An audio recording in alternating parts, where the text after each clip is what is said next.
Today is Friday, June 24th, 2011. My name is Stephen Beecham. I am Antoine Goodwin. And I am Brian Tong. Welcome to Buzz Out Loud, CNET's podcast of indeterminate length. Today is episode 1497, and we promised and we delivered a very special guest. Very special, I'm telling you. Lytro's founder and CEO, Ren Ng, in the house for us. We're going to ask him questions. We're going to have you guys ask him all the questions that you want as well. We've seen and talked about this exciting launch and announcement. Lytro's been everywhere, right? Twitter. What's your life been like the past, say 48 hours? First of all, thanks a lot for having me on. The last 48 hours has been absolutely terrific. The response, I think, of the world has just been outrageously positive. Just a huge amount of traffic through to our website. We had a great launch party on Wednesday, too. We had Cirque du Soleil-like characters. See, they're not messing around. When you talk about Cirque du Soleil, you're not messing around. It was amazing. Yeah. So now, can you tell our listeners and people listening a little bit about your background? You went to Stanford, correct? Where you had your dissertation, and this is kind of what sparked everything? That's right. Yeah, I was at Stanford for a long time. I came from Australia out to California by myself. Went there for undergrad and then stayed for grad school as well.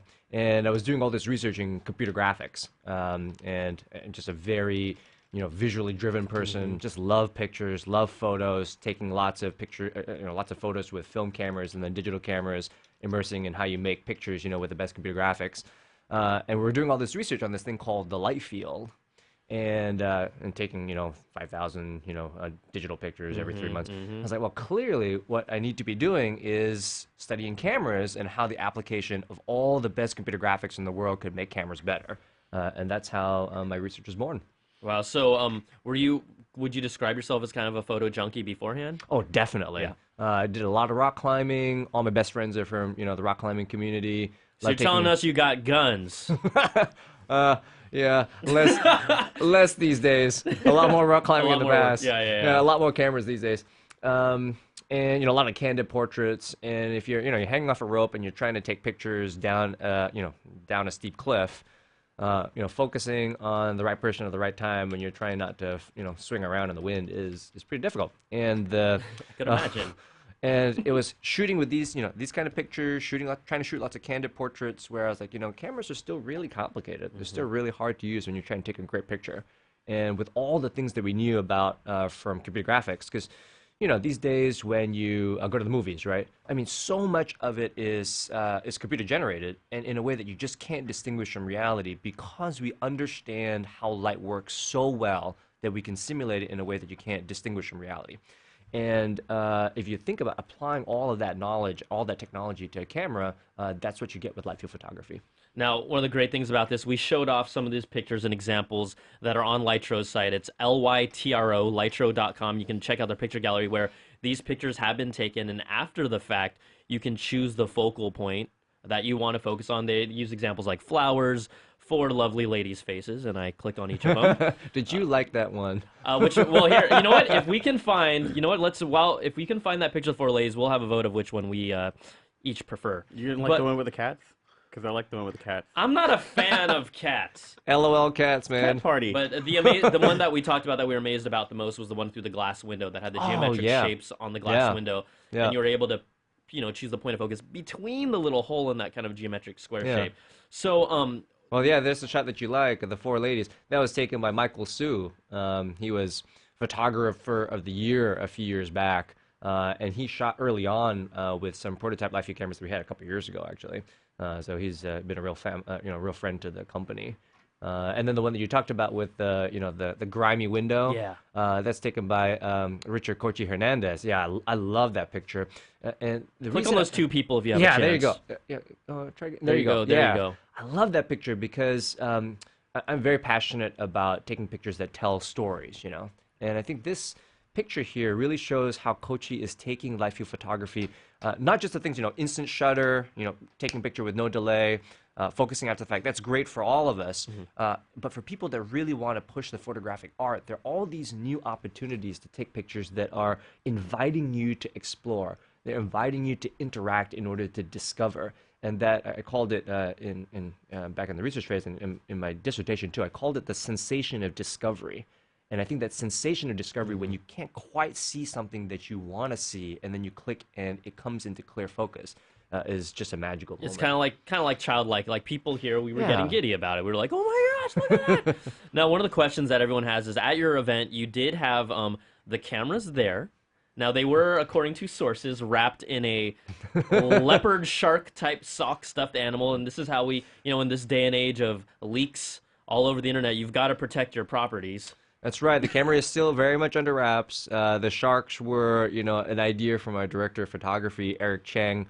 Eric is, one of the premier underwater photographers in the world. He's taken these amazing, I don't know if you've ever seen any of those pictures of a great white shark jumping out of the water to catch a seal. He Oh, yeah. has Oh, yeah. a shot like that where the shark is like fully in the air, like, suspended in the air. So naturally, he has a lot of sharks around his apartment, stuffed animals. And at the last minute, they decided that would be the best way to mule the camera. Yeah. Now the question is here, I didn't get a chance to see how really, big or small these cameras are. And is the technology here, is the Lytro, is this going, a lot of people are asking us, is this going to be a consumer point and shoot camera or more a DSLR camera? Like what is the, I guess the optics and the technology? Yeah. What form factor are you guys looking to Yeah. to launch with? Yeah, yeah. Light fields are applicable to anything with a lens in front of a sensor. The technology is fundamental in that way and applies to all, camera optical systems. What we're really interested to do is to take this technology out of the lab, where it used to be, really about very research-oriented, large computational photography systems, and bring it to the masses.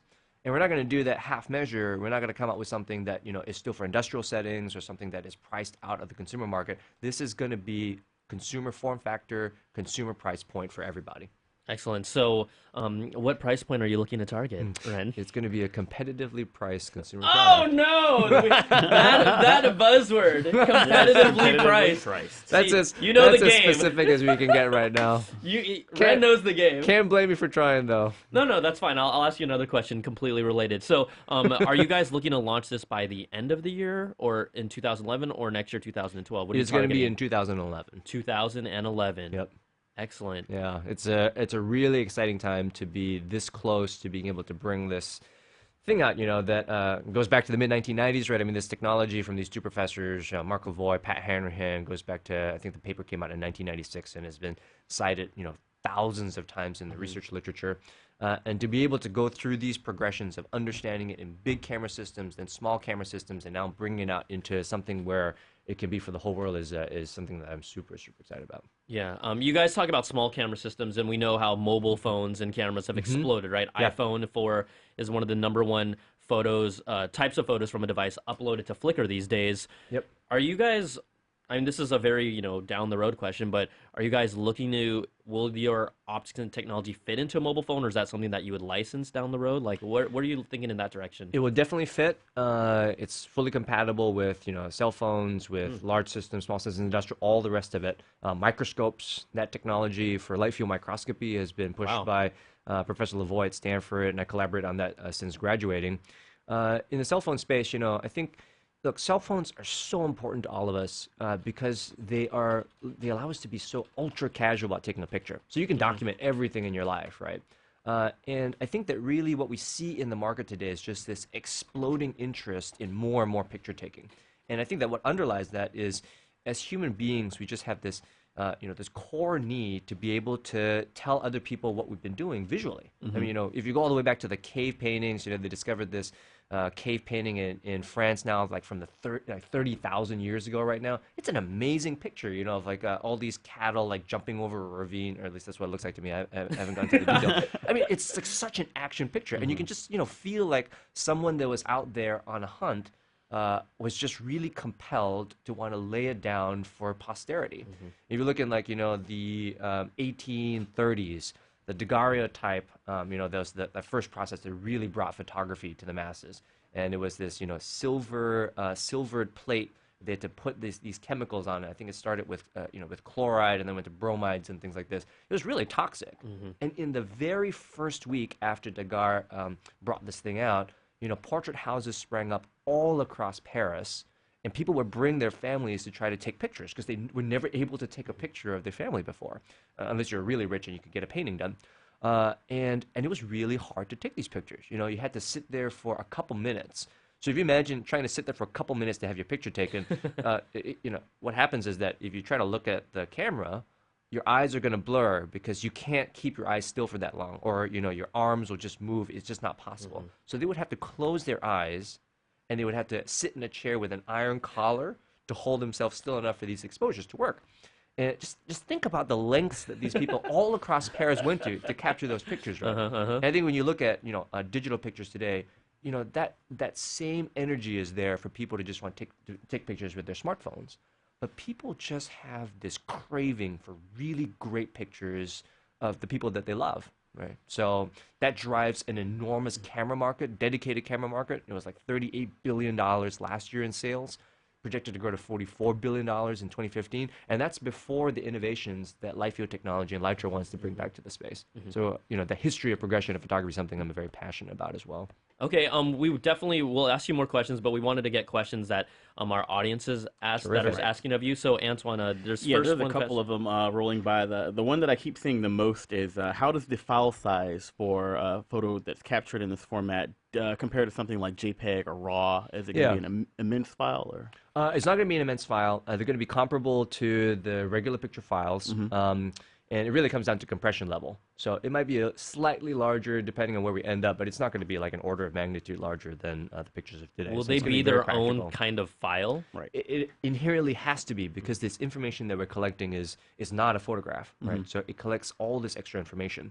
And now, that said, once you have a light field engine, that's our software to form the pictures from that light field, well, after that, you could save it as a JPEG, ship it out. Of course, you lose the interactive capabilities. Right. So what we wanted to make sure is that, people don't just have this really powerful technology under the hood for the photographer, and then you ship them out, and your friends say, oh, nice picture, but they don't even know.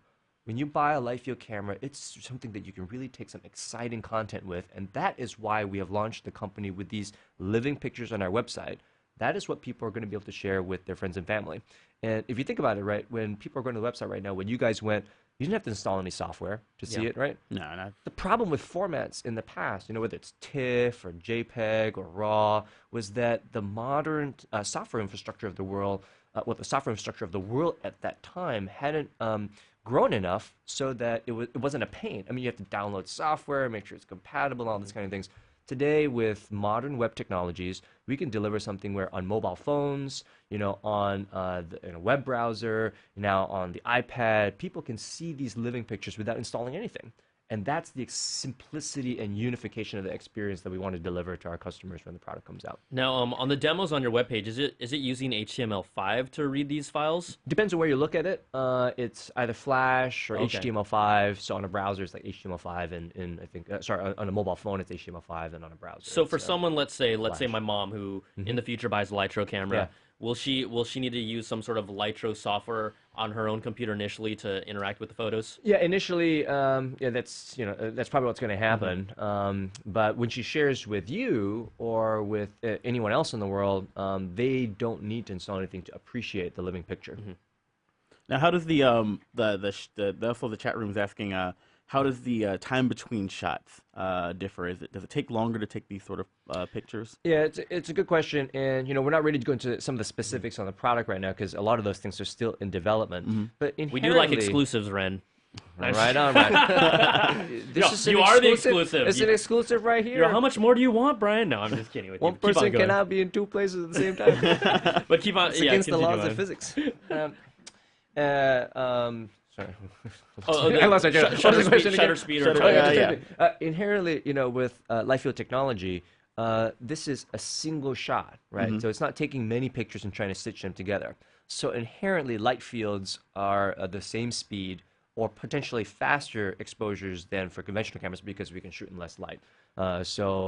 Things like shot-to-shot speed and taking multiple pictures really just come down to the electronic system is independent of light field technology. Okay. So, we didn't see too many, I guess, action shots, like let's say a runner or someone throwing down a slam dunk. Like, we'll be able to handle that okay? Oh, definitely. And I think there are some on the website. There's, I think, a picture of a lot of pictures, are still coming through and going out because of the photographers we're working with. I think there's one of a chain link fence with some volleyball players in the background. I think this volleyball players are about to spike the ball, so there are definitely some action shots out there. And yeah, it's terrific. And in fact, the best one, the one I like the most is there's a baby shot on there. This is a friend of Eric's daughter. Yeah. There's baby Kai. This is like the happiest baby in the world. I've seen a lot of pictures of baby Kai. And the amazing thing about this picture, which you might not be able to tell, but if you look closely, it's baby Kai on a swing at the park. Oh. And I don't know if you guys have ever tried to take a picture of a baby on a swing my at the park. nieces and nephews. Not easy.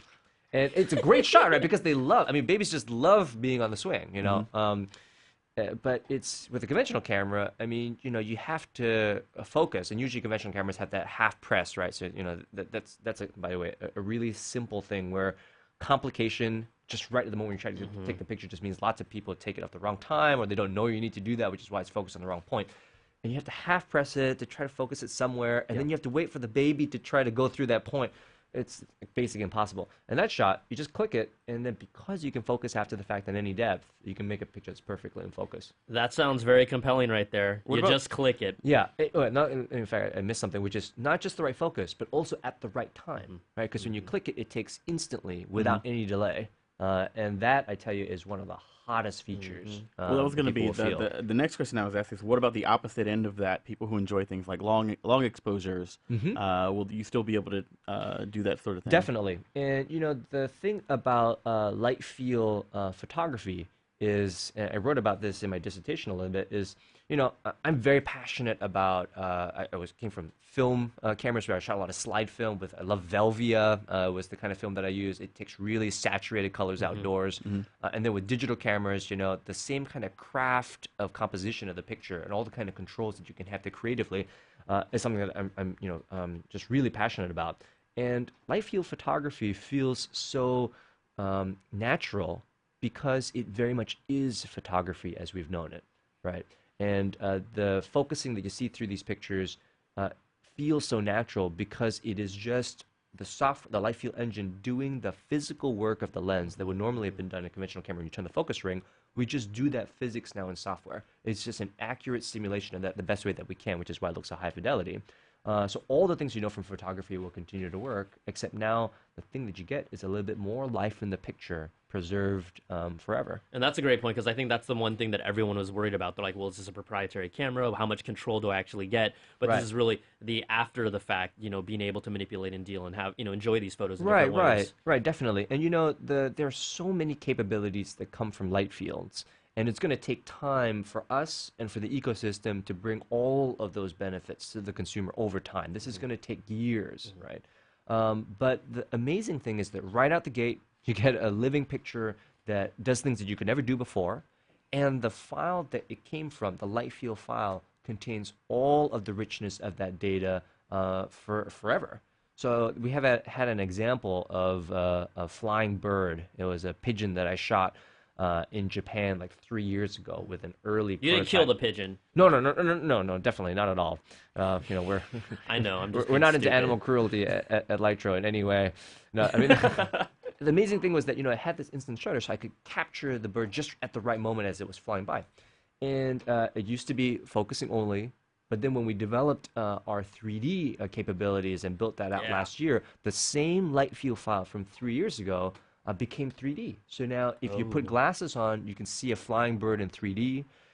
Even without glasses, we have this immersive 3D that lets you change the perspective in the picture. Ren, you're killing me right now. I'm juiced now. I signed up. You can go to their website on Lytro, and there's an email list, right, to sign up to get a camera. How long is that list? You won't tell me. I can't say, but I'll just say we have been totally amazed at the level of interest and are so grateful to people for their support of the company. Yeah. Now we're gonna wrap things up, but just kind of a final question.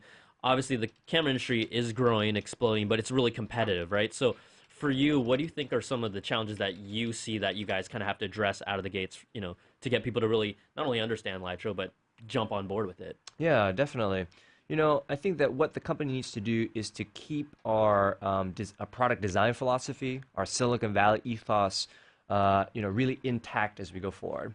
Because when you look at a lot of the cameras out in the market today, I think a lot of them are still polishing technology for technology's sake. It's sort of like, the CPUs back, the CPU market, back in the 90s, right? It was just like megahertz for megahertz sake. I mean, more megapixels is not visible to any of us when we share pictures. And our orientation is to really use the advanced technology we have to make a simpler camera, faster, more delightful, more magical for people.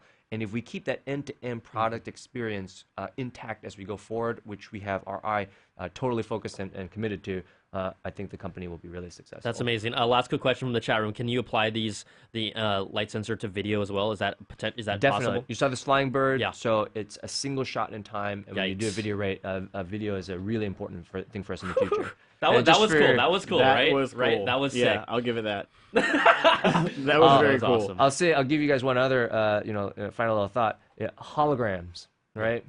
Back in the research phase, single shot of a live view camera, we could create a full parallax hologram in color, full color that you can move around and see things in full 3D. Yeah.